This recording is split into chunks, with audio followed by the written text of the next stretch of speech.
ખાબડ કોંગ્રેસ ઉપર કળશ ઢોળી રહ્યા છે કે આ કોંગ્રેસનું કરેલું છે, પણ સવાલ એ છે કે બચુભાઈ ખાબડના એક નહીં બંને દીકરાઓની ધરપકડ કરી લેવામાં આવી છે ને બાકી હતું તો એમના ભાણેજ સહિત કુલ 5 લોકોની પૂર્વ ટીડીઓ એટલે તત્કાલીન ટીડીઓ સહિત 5 લોકોની ધરપકડ કરવામાં આવી છે। હિરેન મારી સાથે જોડાયેલા છે। હિરેન, અત્યાર સુધી આપણે ઘણું બધું જોયું છે ભ્રષ્ટાચારના કેસની અંદર, આરોપો લાગતા આવે છે જેમ મંત્રીશ્રી કહી રહ્યા છે એ રીતે આરોપો એમની પર પણ ભૂતકાળમાં લાગ્યા છે, પણ ધરપકડના દોર થયા નથી। આ એ ભારત છે કે જ્યાં વગના જોરે તમે કંઈ પણ કરી શકો, જ્યારે ચાલુ મંત્રી બાપ હોય અને દીકરાની ધરપકડ થાય ત્યારે કંઈક તો હશે એમાં। જો આ બચુ ખાબડનું જે નિવેદન છે એ નિવેદનના આધારે જોઈએ તો જો બચુભાઈ કહે છે કે કોંગ્રેસે આક્ષેપો લગાવ્યા છે તો સરકારે અને પોલીસે કરેલી તપાસ સામે સવાલ ઊભા થાય છે।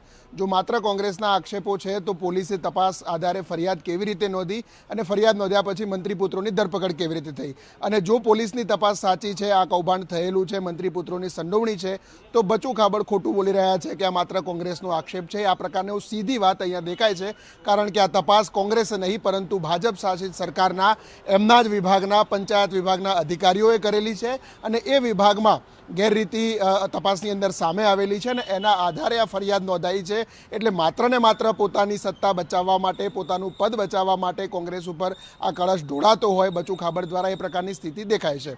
બીજું, અત્યાર સુધી લગભગ 12 જેટલા આરોપીઓની ધરપકડ થઈ છે, એમાં બંને એમના દીકરા ઉપરાંત એમનો ભાણેજ છે એની પણ ધરપકડ થઈ છે। એમનો ભાણેજ જે તે વખતે ત્યાં ટીડીઓ એટલે કે તાલુકા વિકાસ અધિકારી હતો અને આ સંપૂર્ણ જવાબદારી ટીડીઓની હોય છે અને ટીડીઓ પંચાયત વિભાગ હસ્તક આવે છે અને એ જ વિભાગના મંત્રી પણ પોતે બચુભાઈ ખાબડ છે। એટલે સ્વાભાવિક રીતે એમના દોરી સંચારથી જ આખું કૌભાંડ થયું હોય એ પ્રકારની શક્યતા અત્યારે દેખાય છે અને એટલા જ માટે ગુજરાત સરકારની ભાજપ શાસિત સરકારના અધિકારીઓએ કરેલી તપાસ છે અને એ તપાસમાં આ કૌભાંડ સામે આવ્યું છે અને એટલા જ માટે કદાચ આ રાજ્ય સરકારે એ બંને અધિકારીઓ કે જેણે તપાસ કરી અને રિપોર્ટ આપ્યો હતો કે આ 71 કરોડનું કૌભાંડ થયેલું છે વર્ષ 2021થી લઈ અને 2024 સુધી, અને એટલે જે બંને અધિકારીઓને ત્યાંથી હટાવી અને બોર્ડરના જિલ્લાઓની અંદર પોસ્ટિંગ આપવામાં આવ્યું છે। અત્યાર સુધી કુલ લગભગ 12 જેટલા લોકોની ધરપકડ આની અંદર કરવામાં આવી છે। એમાં એમના બંને સંતાનો ઉપરાંત તત્કાલીન ટીડીઓની પણ ધરપકડ કરવામાં આવી છે। અત્યારે મોટાભાગના આ તમામ આરોપીઓ છે એ પોલીસ રિમાન્ડ ઉપર છે।